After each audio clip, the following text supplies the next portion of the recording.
On April 14th, 2022, 32-year-old Nathaniel Huey would get a strange message on Facebook from a blank account.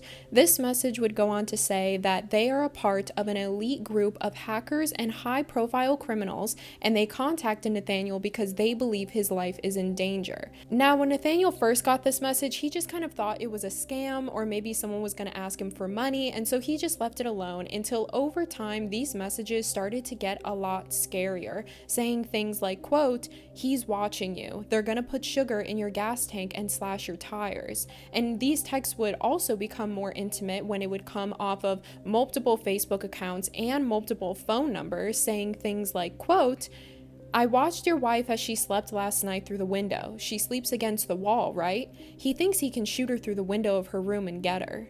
They would also send Nathaniel messages saying what car he was driving, where he worked, what he was wearing, meaning that people were actively watching him. So when he started to get these messages, he started to take them a lot more seriously and believe that his life was in danger. Nathaniel would continue to receive texts like this and conversate with these people for over a year and a half, and he didn't tell anyone. He didn't even tell his fiancée Armalinda, who he lived with and he was in a relationship for many, many years, and he didn't want to tell her out of fear that she might go to the police and try to say something, and then that might put his life at risk.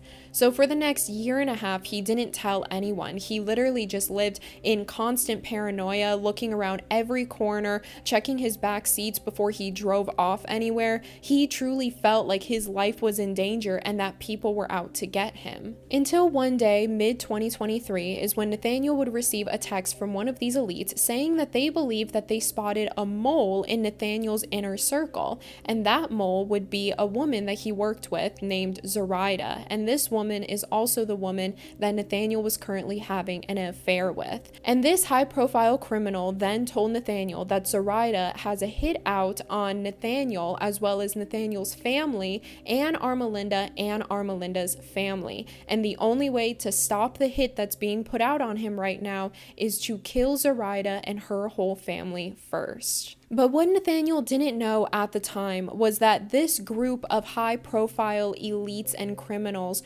wasn't just a group, but it was actually all run by one person. One person that was doing all of this purely for love and affection.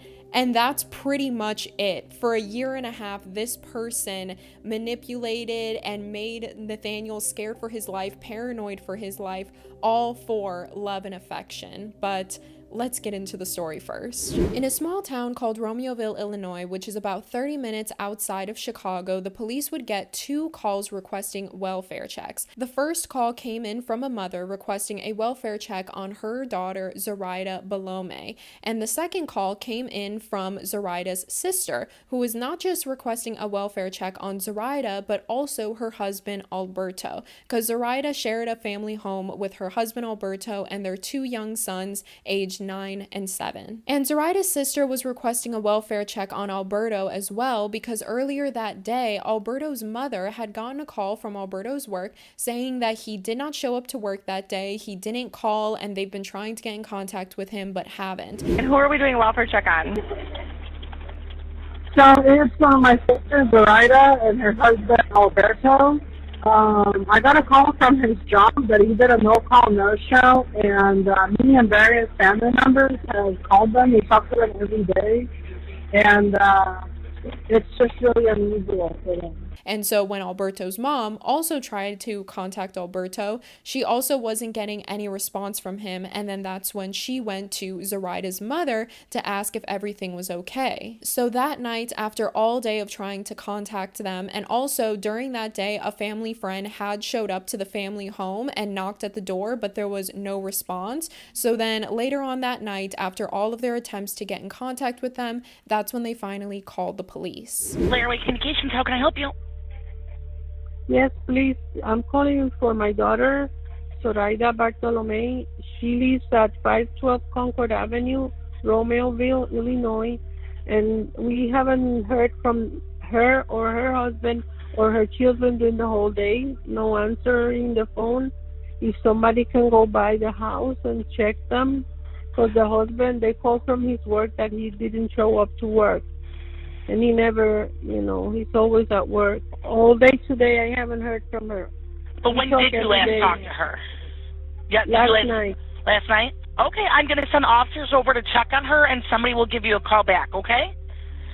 Thank you so much. And then on September 17th, 2023 at 9:04 p.m., that's when the police reported to the home to do a welfare check. There's a light on the back ones. The back one? Hey, I got a TV knocked over and a coffee table knocked over. Romeoville 367. Can we get another unit to Camden, please? Everything's sent for. So at first, when the police go to the home, they knock on the door, they didn't get a response, they start ringing the doorbell, there's no response. So that's when the police start looking through the windows and they notice that there's a flipped over coffee table and a TV on the floor. So seeing this, they believe it's a sign of a struggle. So instead of going through the front door, they actually go around to the back of the house. And the way that their house was set up, I don't know if you've ever seen like a house like this, but some houses will basically have like a room in the back of their house, but the room is all windows. So you walk into that room and then there's another door that you go into that leads you into the actual home. So when they walk into this like little room of all windows, they notice that on one of the windows, the screen is slashed open. So that's another sign of a break-in. So when they go into this room, that's when they're about to go into the door to go into the actual house. But as they're flashing their flashlights into the kitchen, that's when, unfortunately, the police discover 2 dead dogs lying on the floor of the kitchen, seeming to be shot to death. Okay, I'll cover this window. This window's open. No, it's not. Oh God. Dogs are dead. 2 dead dogs. I need more units here. Hold this. 350. I got 2 dead dogs, TV's knocked over, and a coffee table knocked over in the front room.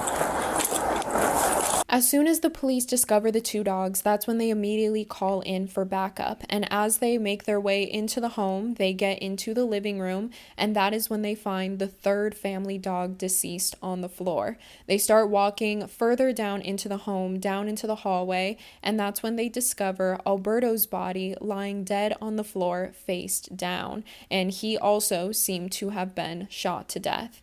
They make their way to the end of the house. They turn into the master bedroom where they see that the door of the master bedroom seemed to have been kicked in. So they walk into the room, and that's when they discover on the floor in front of the door is Zoraida's dead body, seeming to have been shot to death. And huddled into the corner of the room, that's when they would unfortunately discover their 2 sons, aged 9 and 7, also shot to death. And it was speculated that the children were actually scared and trying to hide, and that's why they were huddled into the corner of the room. And so when police discover this horrific scene, there was bullet shell casings all over the floor. There were holes in the walls. There was, in the living room, a TV flipped over and a coffee table flipped over. And so this crime definitely seemed very passionate and very targeted, because when they searched through the home, it seemed like nothing was stolen because Alberto and Zoraida's phones were still in the home, as well as all of their jewelry. I mean, their TV was flipped over, so it seemed like whoever had done this did not have a motive to rob them, but it seemed like a lot more passionate than that. And it was going to be really hard to find who did this, because a lot of the people that the police had talked to, friends of the family and also extended family, they all said that Zoraida and Alberto's family was a very peaceful and wholesome family. They attended church on Sundays. Zoraida and Alberto were very hardworking people. Alberto had worked at a warehouse and had recently gotten promoted. Same thing with Zoraida. Zoraida worked in the office at a warehouse and she recently got promoted as well. So when police started talking to the neighbors, they talked to a specific neighbor down the street, and this neighbor goes on to say that they actually heard a loud bang at around 3:30 in the morning, and it actually woke them up, but they just kind of assumed that maybe the loud bang was a firework or something, so they just went back to sleep and didn't think much about about it. And then when the police gain a Ring doorbell footage of a house on Zoraida's block, that's when they see at around 3:30 a.m. there's this dark car that's circling around the block and specifically slowing down in front of Zoraida and Alberto's house. So police then visit Alberto's work to try to get a little bit more information, and a lot of people at Alberto's work said that Alberto for the most part was very quiet, but he was also really friendly and very hardworking. He wasn't really the type of person to talk about his personal life or his issues at home, but when they went to Zoraida's work, it was a completely different story, because at Zoraida's work, it was kind of known in the warehouse that her and another person that worked there, 32-year-old Nathaniel Huey, was currently having an affair. And at this point, Nathaniel was engaged to a woman named Armalinda, and Zoraida herself was also married with 2 children. And the police actually recognized the name Nathaniel Huey because they remember that when they investigated Zoraida's phone, there was multiple text message threads between Zoraida and Nathaniel, and they also found text message threads on Zoraida's phone between Zoraida and Armalinda, Nathaniel's fiance. So now that they have this connection of Nathaniel, Zoraida and Nathaniel worked at the same job, so the police immediately went over to him to try to talk to him, but weirdly, he wasn't there. So the police just thought, okay, if he's not at work, then we'll just try his house. So the police go over to his home, and coming to the door is Armalinda, but again, Nathaniel is nowhere to be seen, and Armalinda claims that he's currently at work. But the way that the police were able to get in contact with Armalinda, this is actually like kind of funny to me. When the police showed up to the house, to Armalinda and Nathaniel's house, there was no car in the driveway. So they're assuming like, okay, where did they go? Nathaniel's not at work. Armalinda doesn't seem like she's here. So the police start knocking at the door. They get no response, and they're there for a couple minutes. And that's when the police see this red Chevy Tahoe pull into the driveway of the home, sit there for like 2 seconds, and then just slowly pull out and then park across the street before sitting there for a little bit and then just driving off. So the police definitely know that that was probably Armalinda. And so the police are thinking, okay, she obviously needs to come back home sometime, so we're just gonna wait here for her. So the police didn't know this, but in the red Tahoe was, I know, shocker, Armalinda. And so she was in the car, and where she drove off to was Nathaniel's work. And so on security camera, you see this red Chevy Tahoe pull into the parking lot of Nathaniel's work, and then a little while later, that's when Nathaniel comes out and he starts talking to Armalinda through the passenger side window before he gets into his black sedan, and they both just drive off. Now, as these 2 cars were trying to drive away, the police had actually contacted other officers and gave the description and license plate number of the red Chevy Tahoe that like did that weird maneuver. So the police ended up finding the red Chevy, and then they were following them on the street for a little while, and this red Chevy and this black sedan was making all these wild turns, turning without their turning signal, basically trying to lose the police, to which they eventually did. But weirdly, Armalinda, even though she had just did that whole thing with the police trying to lose them, she went back to her house and the police were already there anyways. And then as for Nathaniel, he just went back to work after all of that. He just went back to work like nothing had happened, and so the police were also over there waiting for him. So now officers are simultaneously at Nathaniel's work and at the home speaking with Armalinda. So we're going to start off with Armalinda's side of the story. So Armalinda said that she was actually previously married before Nathaniel, and she has a couple of kids of her own, but she met Nathaniel at work back in 2015 when Nathaniel was 25 and Armalinda was 42. So quite a big age gap, but they met at work, and then ever since then they've been together for 8 years. And throughout the 8 years, they've gotten literally every job together. Like the job that Nathaniel's working at now is kind of the only job that he's had without Armalinda there. There was this one time where Armalinda was working as a bartender at a bar while Nathaniel was security at that bar. As far as Nathaniel's criminal history, he didn't really have much of a criminal history. The only thing that he had was a DUI and driving with a suspended license, so just driving offenses. And Nathaniel actually got the job at the warehouse in September of 2022. So a year before the murders is when Nathaniel got the job and met Zoraida at work. And at first, their relationship was just very co-worker until it started to become a little bit friendlier and a little bit friendlier until eventually they exchanged phone numbers, they started talking outside of work, and then they started meeting outside of work at restaurants and hotels. And a couple months into their affair is when Alberto and Armalinda had found out about the affair. And Armalinda was the first person to find out about the affair, and she even messaged Zoraida on Facebook threatening her to back away from Nathaniel and saying that she was going to tell her husband about it, to which Armalinda did tell Alberto about the affair. And then the next day, Alberto showed up to Nathaniel's house, slashed all of his tires, and left a note on his windshield that said, "Stay away from Zoraida."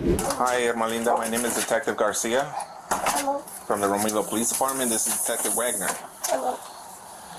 I know you know what's going on and why you were here. Okay? I know you were talking on the phone with your husband right now. Husband Okay. or boyfriend? It's just a boyfriend. Okay. Does he live here with you? How long have you guys been together? 2015. Okay. We're investigating a murder. Okay? I murdered someone. So, we have in our possession some phones, okay? And in those phones, we're doing what it's called a phone dump. So what happens is if anybody's talking on a text app that you can download, for example, Text Now, we can retrieve those messages. Okay. We have retrieved those messages, all right? We've read them. They're pretty clear that somebody's pretty upset at the victim, okay? Is there any way that these text messages are going to come back to you? Or your name or your phone or anything associated with that? Okay. So at this point, the police are talking to Armalinda, and they feel that maybe her talking to them on her doorstep is a little bit too confrontational. So they invite her, grab a coat, let's go into the squad car. Maybe if we're sitting down, then we'll have like a normal conversation. So they bring her into the squad car, hopefully to make her feel a little bit more comfortable so that she feels more comfortable to tell the truth. Do you know any of the names of the affairs that he's had in the past? Any of the female names? He was with his. I don't know names. I know that they said one time to me that he's probably with a lot of people. Okay. But he had recently said, I haven't been with a lot of people. I don't know. Do you trust him? I obviously can't trust him now, can I? But you said you believe he's had multiple or many affairs while you two have been together? I was hoping that they were done because I was hoping to trust. So as you can see, when asked about Nathaniel's affairs, Armalinda does not bring up Zoraida whatsoever, which is extremely suspicious because the police have went through Zoraida's phone, so they know that Zoraida and Armalinda had contact with one another, and Zoraida is technically Nathaniel's most recent affair, so you would think that's someone that she would just name off the top of her head. So the way that she's not even mentioning her is already sort of suspicious. There's also one point in the interrogation where police are talking to Armalinda, and Armalinda completely switches up her story. There was this one part where Armalinda was asked if there was any guns in the house, and she said no until she starts talking a little bit, and then she mentions that Nathaniel goes to the gun range, and the police are a little confused, like, oh, how does he go to the gun range if he doesn't have like a card or anything? And then that's when Armalinda's like, oh wait, yeah,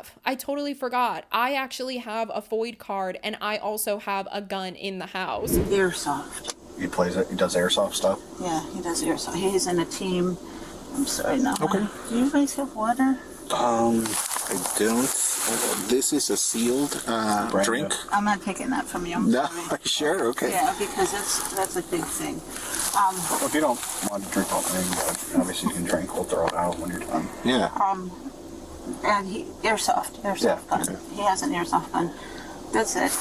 How sure are you that he definitely has a gun? I'm actually very positive. Okay.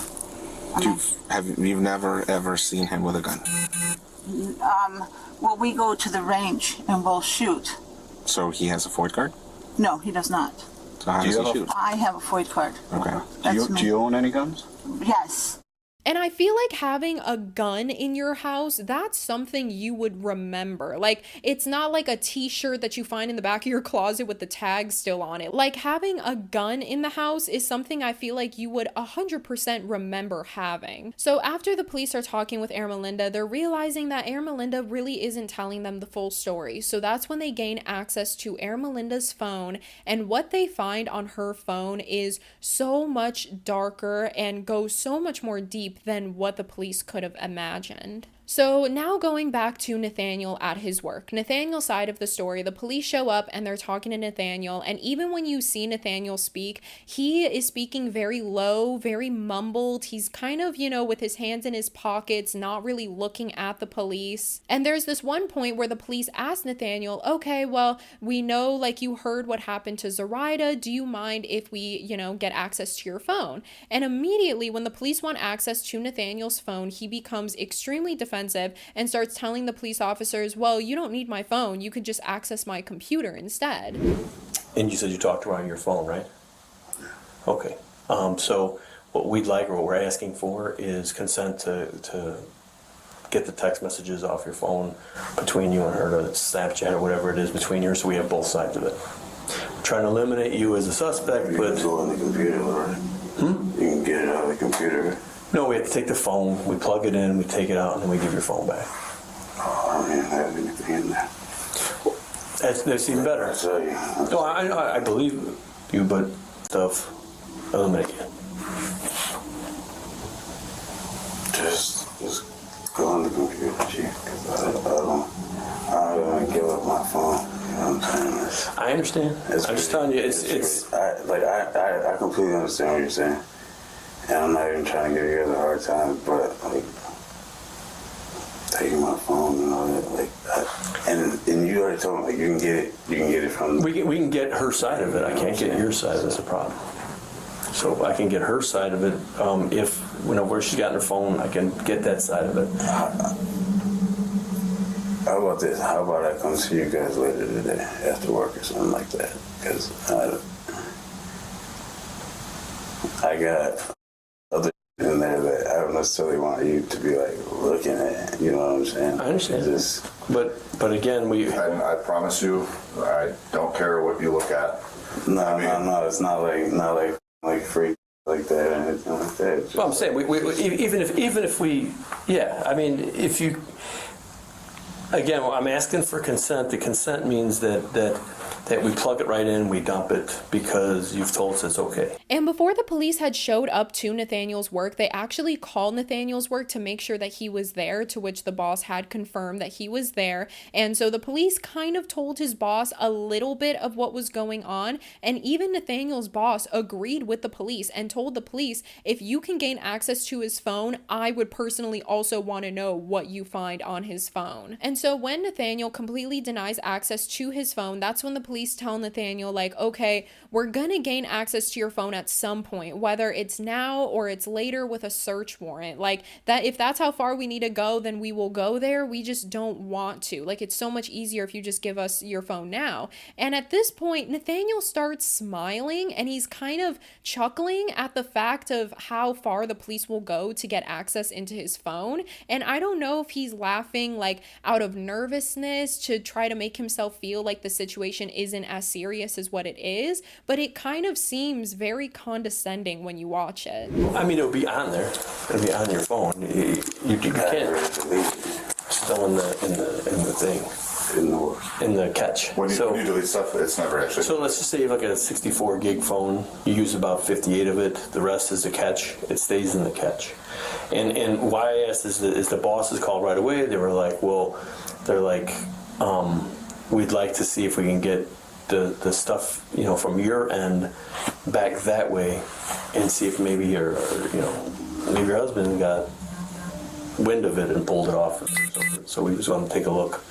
I mean, on our side of it, we can get a search warrant, to go through the phone, and it's take a little longer.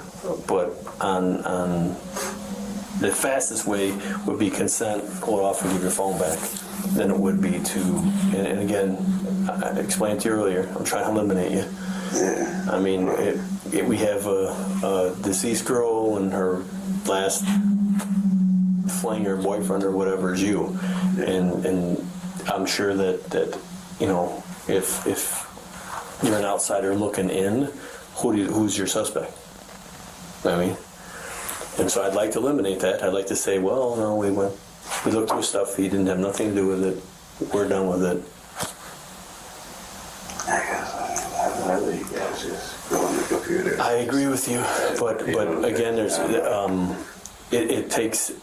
it would take us, a couple hours to pull information off the phone that could eliminate you as a suspect, like right from the start.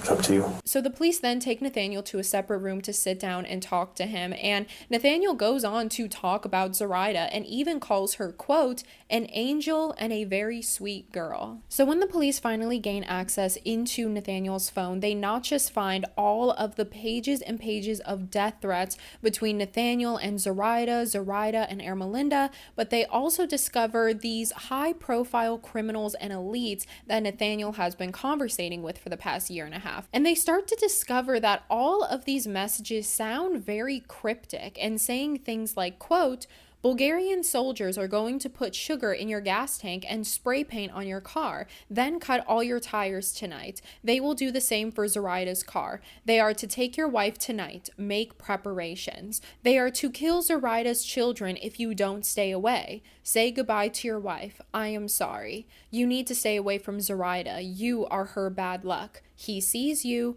They have seen your watcher. They are about to attack. And these messages would also go on to say even weirder comments. Like, a lot of the times, this one specific elite that he was talking to kept on telling Nathaniel that he should just get rid of all of his affairs and start paying more attention to his fiancée, Armalinda, and said that if he has sex with her more, then maybe he might be happier. And he says this by saying, quote, I know how you feel about Zoraida. However, for a roof over your head, you may want to rethink it. Being with your wife for the time being, it will only be a matter of time before your wife gives proposition from another male. Men find your wife beautiful. Not that you care. Love tends to die if you let the love slip away and you stop showing affection. Instead of saying love you, say I love you to your wife. Your wife always looks very mean. Not a person to listen to, but simply to hear. Leave Zoraida alone and focus on you and your wife.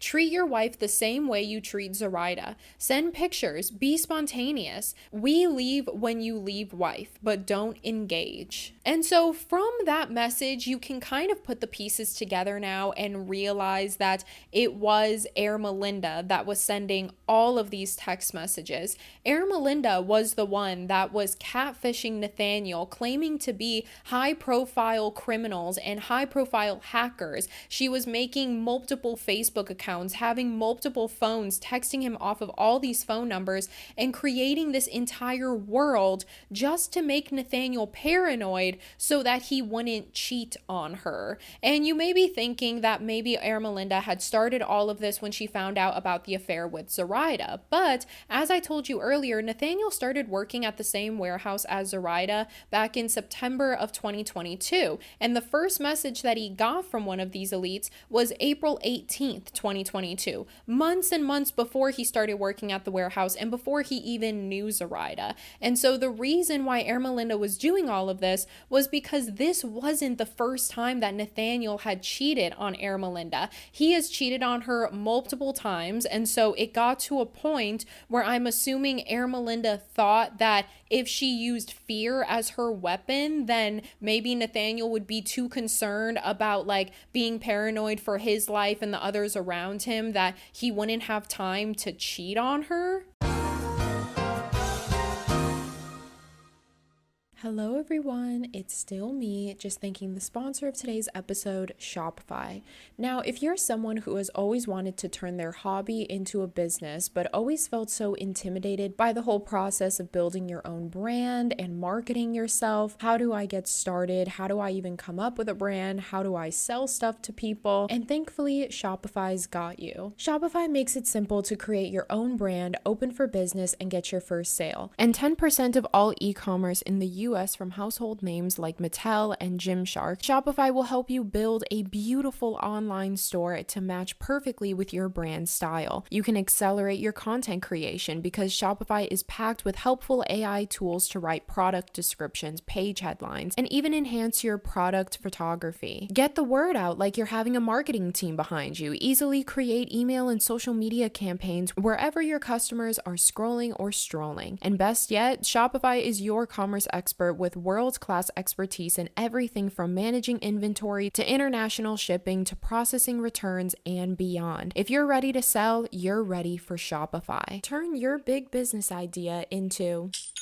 with Shopify on your side. Sign up for your $1 per month and start selling today at shopify.com/behind. Go to shopify.com/behind. That is shopify.com/behind to get your $1 per month trial and start selling today. So it was also Armalinda that claimed to be a cartel member and told Nathaniel that there is currently a hit out on him, his family, as well as Armalinda and Armalinda's family. So for a year and a half, Armalinda would text Nathaniel and would manipulate him and brainwash him and make him believe that his life was in danger and that he was always being watched. And not only did Armalinda text Nathaniel from these accounts, she also started talking to Zoraida and Alberto as these accounts, pretending to be high-profile criminals, to the point where one day Zoraida walks into work, shows the messages to Nathaniel, and is freaking out. She's asking what it is,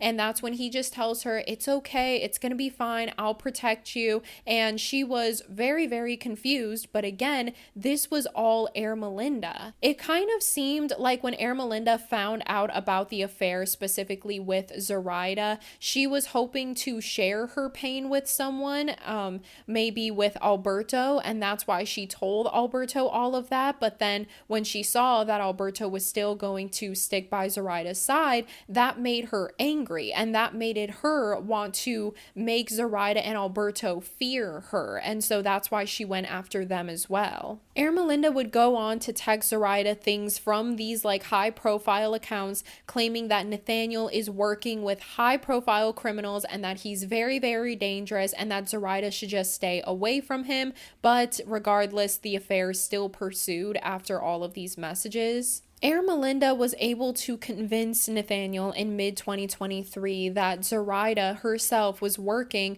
with people in the cartel and currently had a hit out on him and everyone that he loves. And the only way to stop this hit is if he kills Zoraida and her family first. And again, this was all Armalinda. There was no cartel. There was no hit out on him or his family. There was nothing. This was literally just all Armalinda's world that she created so that everybody else could fear her, and also so that Nathaniel wouldn't cheat on her. Armalinda even got herself involved as well, and she would talk to Nathaniel all the time about how she's getting these really weird messages from all of these blank Facebook accounts and random numbers, and Nathaniel hasn't told Armalinda, so he's thinking, oh my god, they're texting her too, but in reality, it's literally just Armalinda texting herself. And this would all be proven because around the time when they were getting access into Armalinda's phone, they looked into her Google search history, where she would search up things like, quote, how to get in the dark web. If I delete a message on Messenger, will it be deleted? Bulgarian buff military mugshots. Is there an app that allows me to track my husband? Mexican gangs in Chicago. My apologies in Bulgarian. Can I tell when someone reads my text-free messages? 9/17/23, Romeoville, Illinois, shots fired. And that's when this elite criminal would then tell Nathaniel that the hit being put out on him would happen on Thursday, September 17th, 2023. And again, the only way to stop this hit is if he killed Zoraida and her whole family. And so on September 17th, Nathaniel and Zoraida still went to work, and it's actually seen on security footage that day. Zoraida's walking over to Nathaniel trying to talk to him, but Nathaniel is not saying anything. He's just kind of standing there, quite literally ignoring her, and she's very, very confused until he just eventually walks away. And on that day of September 17th, Nathaniel even left work early, claiming that he was sick, but in reality, he was leaving early so that he could plan the murder of Zoraida and her family. He was getting texts from these elite criminals that was kind of egging him on to do it. They would tell him things like, oh, if you're scared about doing it, don't worry. Do you know how many unsolved murders happen a year? This will probably just be one of them. It's a super small town. The police don't know what they're doing. It's gonna be fine. And then that night, he had received from the elite criminal a list of instructions, step by step, of what he had to do to complete the murder. And when he received this instructions list, the instructions list started at 3 a.m. So right before he was about to leave, that's when Nathaniel would confess to Armalinda what he was about to do. He told her everything. He told her about the elite criminals he had been talking to for a year and a half. He told her about the hit that was supposedly out on him and her family. He also showed her the instructions of what he was given and how he was going to kill Zoraida and her family that night. And even though Nathaniel told all of that to Armalinda, she just went along with it. She, in reality, was the one that made that list. She was the one that gave Nathaniel all of these instructions. And in that moment, instead of stopping him, realizing that he was actually going to do it, she just went along with it. And not only did she go along with it and support him in doing it, she took his black Tahoe that was seen in the security footage earlier when Nathaniel was pulling out of work, followed by Armalinda's car. They decided to take that car, and that was the car that was seen driving on the Ring camera footage at 3 a.m. That was Armalinda that was driving the car. So Armalinda got in the car, so did Nathaniel, and they drove off to commit this murder. Nathaniel's instructions was to go through the backyard of the home at 3 a.m., get through the fence first, and then the storm door they have in their backyard. Once you make it into the home, they have 3 dogs, 2 midsize and the other one an ankle biter. And then the instructions were to, quote, drop the dogs as they present. His following instructions were to move through the home, find and kill the 2 adults, the 2 children, destroy the items in the home, grab phones for destruction, and then, quote, get the F out of there and burn your clothes and phones. And his last step for this murder, I'm not even lying, it says, quote, fuck your wife, bust the nut, it'll help relax your ass. That is what Armalinda told Nathaniel to do, but Nathaniel thought that this was like an elite criminal that he was talking to. That was the last step on this list.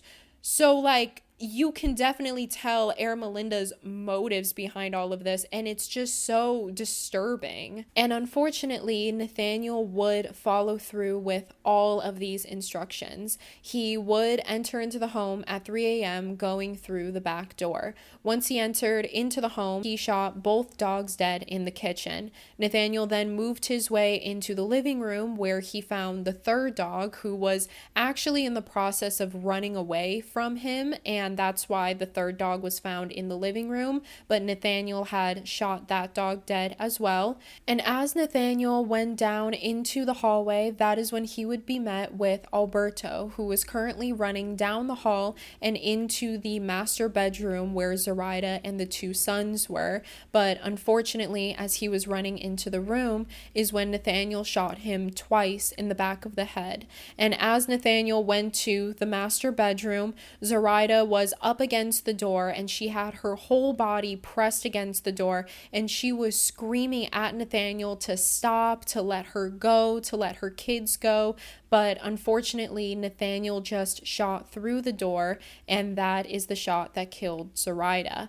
After he didn't hear any noise from Zoraida, he then broke down the door, found her 2 sons in the corner, and shot them both dead as well. Before leaving the house, that's when he went back into the living room, flipped over the coffee table, flipped the TV over, and ran out the house and into the car where Armalinda was waiting for him. And it was also in the instructions as well for him to spray paint on the garage door, "F you putos," but I guess the spray paint that he was using kind of ran out, so all he got was an F, and then after that, he just ran back in the car with Armalinda. But the one thing that Nathaniel didn't do that was on the list was collect Zoraida and Alberto's phones. So when the police showed up to the crime scene, they did find out pretty quickly that it was Nathaniel and Armalinda due to them looking through the text message threads on both of their phones. So once the police find out all of this, the very next day they go to Nathaniel and Armalinda's home to arrest them. But when they show up to the home,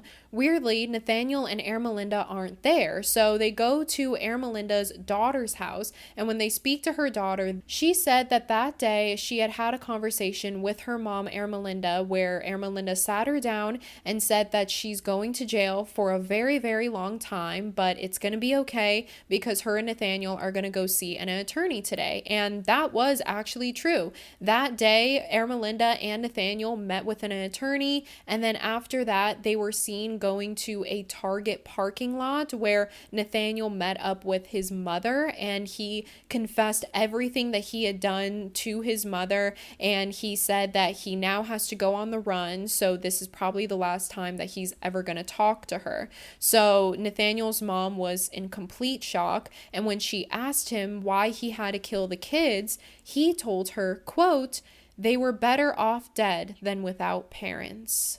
So the car that was seen in this Target parking lot was actually Nathaniel's car with his same license plate. So they decided to track his license plate using highway cameras and tollway cameras, and they found that Armalinda and Nathaniel were actually at a Walmart 9.5 hours away in Oklahoma. And they were caught on security footage at this Walmart, literally just walking around, laughing. Like, as Nathaniel was walking out the store, he had the biggest smile on his face. Like, they were so under the impression that they got away with this and they were just about to live their lives per usual. So the police immediately went over to the Walmart and they did spot Nathaniel's car, but right before the police were about to block him in, that's when Nathaniel pulled out of the parking lot and immediately went onto the highway. There were multiple cop cars that was following Nathaniel's car, and they pursued a 15-minute high-speed chase on the highway until eventually Nathaniel had made a swerve with his wheel and crashed into the middle barrier of the highway. And when he did, the hood of his car actually caught on fire. So all of the police officers were standing far from the car with their guns drawn, asking them to come out the car. Car's on fire! Get out of the car! What's your background? Get out of the vehicle! Get out! That's when they hear 3 gunshots go off. The first gunshot was Nathaniel shooting Armalinda in the head. The second gunshot was Nathaniel attempting to shoot himself but was unsuccessful and shot a third time. And when the police went into the car to retrieve both of their bodies, they were both pronounced dead. And unfortunately, that is where the story ends. I mean, there's so many unanswered questions to this case. I feel like it had such an abrupt end, but there's still so many big questions about this case. Like, one of the biggest ones is, did Nathaniel ever know that it was Armalinda the whole time? Did she ever tell him? A lot of people say that by the way he was smiling in that Walmart security footage, maybe he didn't know. Maybe up until that point, he always thought that there was this Bulgarian gang and cartel members that were out to get him and trying to kill him. And it's just so horrific, the whole story from beginning to end, because it really just is because of Armalinda's selfish actions that she had created a whole world to not make, just Nathaniel so paranoid for his life, but also making Zoraida and Alberto paranoid for their lives for no reason. It seemed like Armalinda, ever since the beginning, just really wanted control over Nathaniel. And what the situation was, without Armalinda and without her trying to brainwash or catfish anyone, it literally just was a married woman having an affair with an engaged man. And this situation is unfortunately not very rare either. I feel like hearing people get cheated on, it shouldn't be a frequent occurrence, but I feel like it's definitely not once in a blue moon you hear that happening to people. And usually when it does happen to people, you do things like leave them, or you go off and move on with your life, or you divorce, or you cut off the engagement. And I feel like those are things that you should do. But for Armalinda, she just kept on wanting more and more control over Nathaniel, thinking that the more control she gained, then the less he would cheat on her, because for some reason that to her was a lot easier than just leaving him altogether. And because Armalinda didn't want to leave him and wanted to just up the antics and make him more paranoid and more scared, it resulted in an innocent family being murdered. Zoraida and her husband Alberto, they both worked at warehouses and had recently got promoted from their jobs. Their 3 innocent family dogs that had been murdered and shot in the home. Even their 2 young sons, 9 and 7, both lost their lives for no reason, purely because Armalinda wanted control and she didn't want Nathaniel to cheat on her. Even when Nathaniel had confessed everything to Armalinda, saying what he was about to do, how he was about to murder Zoraida and her whole family, Armalinda, if her motive was to see how far Nathaniel would go for her, that could have told her in that moment what she needed to know, and she could have confessed to everything before anyone got hurt. But instead, she went along with it and drove the car. But those are all of my thoughts, and I would love to hear what you guys think in the comments below. And if you found this case interesting, make sure to give it a thumbs up and subscribe. And that is all from me. I hope you guys have a wonderful rest of your day. And as always, I love you, I love you, I love you, and I will see you guys next week. Bye!